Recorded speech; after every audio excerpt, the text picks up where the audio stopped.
Garden Wisdom, a story of love's triumph over pride. On a crisp autumn afternoon, as leaves painted the sky in shades of amber and gold, three souls returned from a peaceful car ride: Joseph, Catherine, and their beloved king shepherd, Candy. At 11 years old, Candy's noble black and tan face bore the subtle marks of age, yet her joy at having her family together brought forth her characteristic open-mouthed smile, temporarily masking the bone cancer that ravaged her aging body. "Easy there, old girl.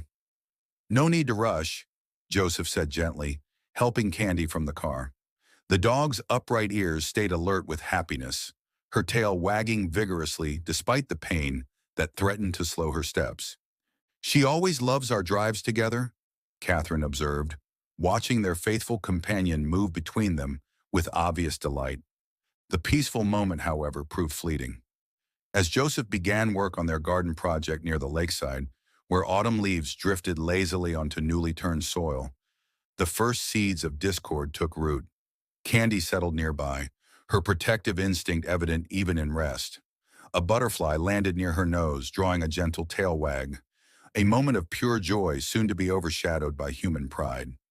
Catherine, watching Joseph work, couldn't resist offering input, her tone carrying a subtle need for validation.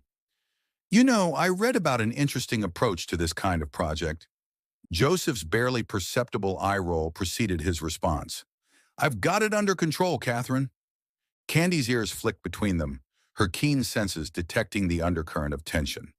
Despite her pain, she began moving from one to the other, her powerful yet graceful form carrying her back and forth like a furry pendulum of peace. The tension escalated as Catherine pressed on, her underlying need for acknowledgement seeping through.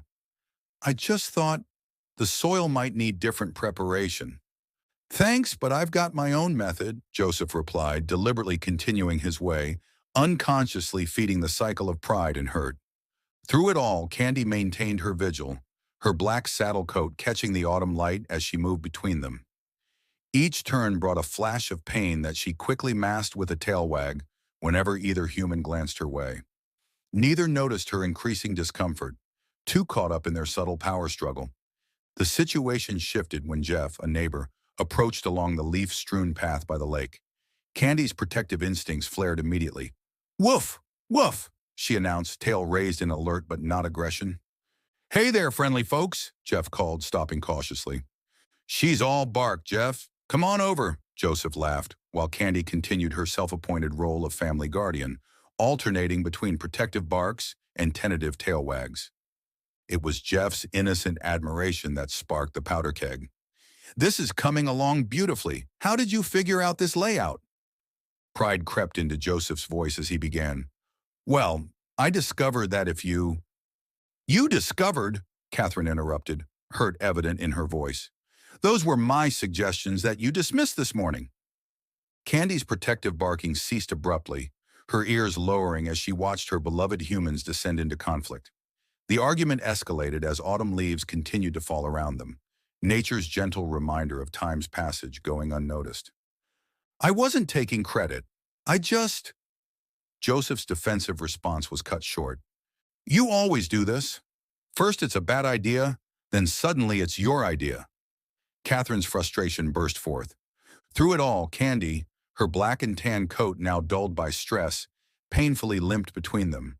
Her cancer-weakened legs trembled with the effort, but neither human noticed, too caught up in their need to be right. Her noble face showed only love, even as her body betrayed her increasing distress. It was into this moment of discord that divine wisdom entered, not with thunder, but with the gentleness of falling leaves. Jesus appeared in the autumn garden, and it was Candy who sensed him first, her ears perking up at his presence. He knelt beside the suffering king shepherd, his hand gently stroking her coat as her tail wagged weakly. "My precious children," Jesus spoke softly, "pause for a moment and look at your faithful friend here." His words carried the weight of eternal wisdom wrapped in infinite compassion. "For 11 years she has shown you what my love looks like. Even now, her body racked with cancer, she thinks only of bringing you together." As if to confirm his words, Candy's tail wagged at both Joseph and Catherine, her love undimmed by their conflict. Look how she still tries to join you, though every step brings pain. While you argue about credit for garden wisdom, you've missed the deeper wisdom she lives every day. Has she ever kept score of who took her for more walks? Has she ever refused love from either of you to prove a point? The anger in Joseph and Catherine's faces faltered as they truly saw Candy's condition for the first time. Their faithful companion struggled to stand, wobbling slightly, yet still attempting to bridge the gap between them. Even now, Jesus continued, seeing you divided causes her more pain than her illness. Yet neither of you noticed her struggling between you, too focused on being right to see her suffering. Your faithful companion has only days left in this world, yet how has she chosen to spend them? Not in self-pity, not in demanding attention for her pain. Instead, she spends her precious strength trying to keep her family together. The transformation was profound. Joseph, his voice thick with emotion, knelt beside Candy. I'm so sorry, girl. And Catherine, I'm sorry. I've been petty and proud. And look what it's done to our sweet girl. Catherine joined them, tears flowing freely. I'm sorry too. So sorry. We've been fighting over a garden while missing the real treasure right here. Candy's tail wagged with renewed strength, her noble face brightening despite her pain. As Jeff quietly backed away, understanding the sacredness of the moment, Jesus continued his gentle teaching. See how her tail still wags? How her love remains unchanged? This is what I meant when I spoke of love that keeps no record of wrongs. Candy has never learned to hold grudges, never learned to put pride before love. The transformation in the garden unfolded like the turning autumn leaves, revealing new colors of understanding. Joseph, his pride melting away, turned to Catherine. Your ideas for the garden were good. Better than good. I was too proud to admit it.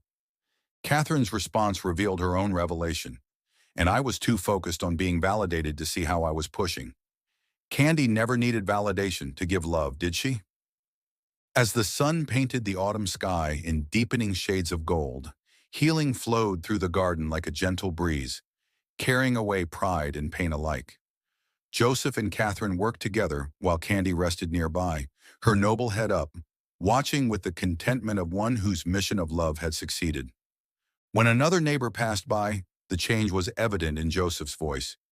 You should have seen the clever approach Catherine suggested for this section. Catherine added with a genuine smile, and Joseph made it even better with his adjustments.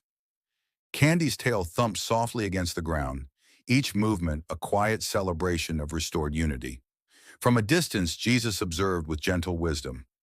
Remember, my children, wisdom flows from love, and sometimes our greatest teachers walk on four legs, loving without condition, forgiving without hesitation, showing us daily what grace truly means. Reflection.